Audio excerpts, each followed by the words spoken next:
If you want to make any Japanese instructor sweat, ask them the difference between ha, ga, and wo, and you'll get a lot of head scratching. We use these particles in all our sentences, and now we're going to break it down for you. But we have a little bit of a chicken and egg problem here. It's better if you know how to use ga, ha, and wo early because it's so crucial to learning Japanese, but it's an extremely complicated subject. There are literally entire books dedicated to this subject. So remember, our goal is to give you a fundamental understanding of Japanese, not to make you an expert. Our focus is to simply avoid misunderstandings because most of the time it doesn't matter which particle you use. So let's go back to episode 1. Which one of these sentences do we want to say? トロを食べる。トロは食べる。トロが食べる。That's right. We use the first one. Wo is our common object marker, whereas ha and ga are commonly used subject markers. Which takes us to our first point. When you need a direct object marker, meaning that the subject is directly acting upon the noun, then use wo. Wo is your go-to direct object marker. Now here is why you should avoid the other sentences. The first sentence means eat fatty tuna. The second sentence depends on context. And the third sentence means fatty tuna eats. So in general, you should use the first one, オレンジを食べる。オレンジは食べる by itself will usually mean the orange eats. So there's our scary eating orange again. This same thing applies to ga. If you're eating an orange and you say オレンジが食べる, it's wrong. You can say 私が食べる, which means I eat. So when referring to the direct object, use wo. Actually, you will find that a wo is pretty easy to utilize, and the tricky part is ga and ha, so let's go over those now. Okay, let's go through a second set of examples.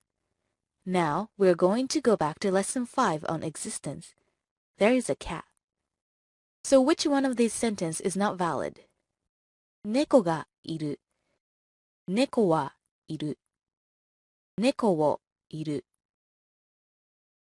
That's right, the last sentence doesn't sound right because we don't use the object marker wo with iru and aru. So let's examine the difference between 猫がいる and 猫はいる. We mentioned before in lesson that ha is going to emphasize what comes before the particle and ga is going to emphasize what comes after the particle. Well, this is a really rough and general rule, but it doesn't really tell you much. Let's forget that and just think of ha as being about the topic of a conversation and ga and being about the subject of the sentence. If we are having a general conversation about cats and you know what a specific cat I'm talking about, then you can use ha. Ha will focus more on the fact that a cat exists and less on the fact that I'm bringing up cats since you would already know I'm talking about cats. Ga, on the other hand, emphasized that I am bringing up cats specifically. Like if we are walking around and I see a cat, I would say, 猫がいる. There is a cat. So it depends on if the topic was chosen or not. You can also think of it like a yes or no question. Because yes-no questions have a definitive topic, you can generally lean towards using ha. Okay, this isn't a tricky concept, but it's going to be hard to consider this in everyday conversation.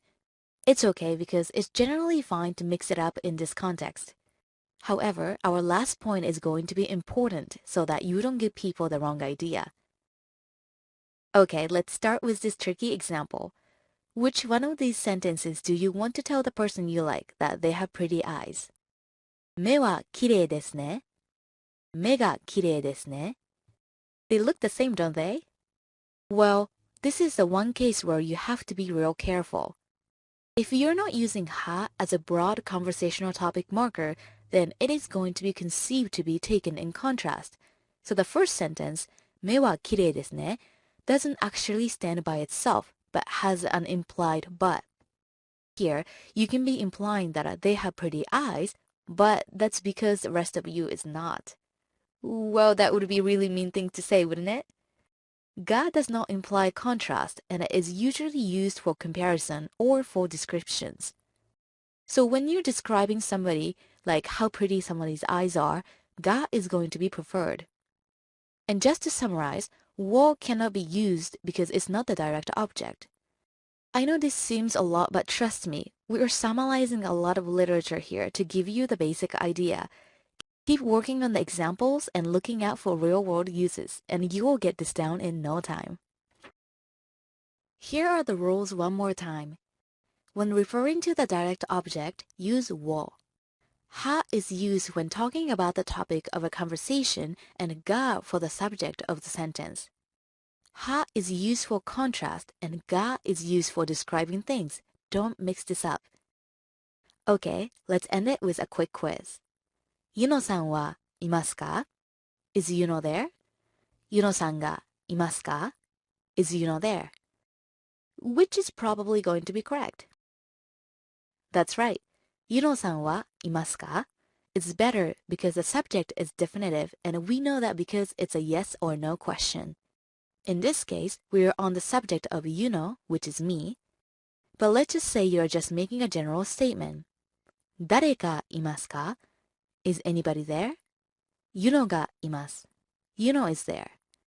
In this case, Yuno isn't the topic of our conversation, and I am not implying contrast, so we can use ga. But the same holds true as before. You don't have to worry too much about which particle to use. People will understand you, and eventually it will all come naturally, given your excellent foundation. Good luck! 頑張って!